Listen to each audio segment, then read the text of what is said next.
اللہ عورتوں کے لیے غم کیوں نہیں چاہتا؟ سورہ القصص میں فرمایا کہ اس کی آنکھیں ٹھنڈی ہوں اور وہ غم نہ کرے۔ سورہ الاحزاب میں کہ ان کی آنکھیں ٹھنڈی ہوں اور وہ غم نہ کریں۔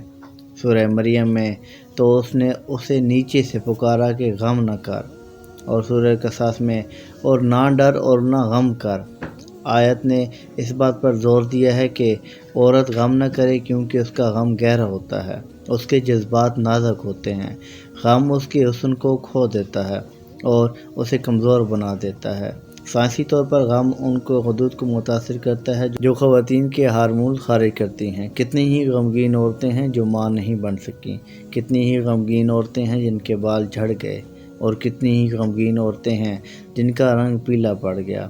بس شیشے کی طرح نازک عورتوں کے ساتھ نرمی برتو، اپنی ماں کو ایک لفظ سے بھی نہ دکھاؤ، اپنی بہن پر سختی نہ کرو، اپنی بیوی کو نظر انداز نہ کرو، اپنی بیٹی کی سنو اور اس سے مسکرا کر بات کرو اور اس کی درخواست پوری کرو۔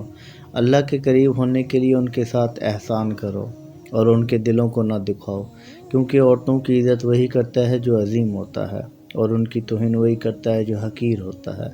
باخدا تم نہیں جانتے کہ جب تم انہیں خوشی اور مسرت دیتے ہو تو تمہیں کتنا اجر ملے گا، کیونکہ وہ تمہارے رزق اور خوشی کا سبب ہیں اللہ کے بعد۔ عورتوں کے ساتھ بھلائی کی وصیت قبول کرو۔ اگر ویڈیو اچھی لگے تو لائک اور شیئر ضرور کیجیے۔ سلام پہنچے۔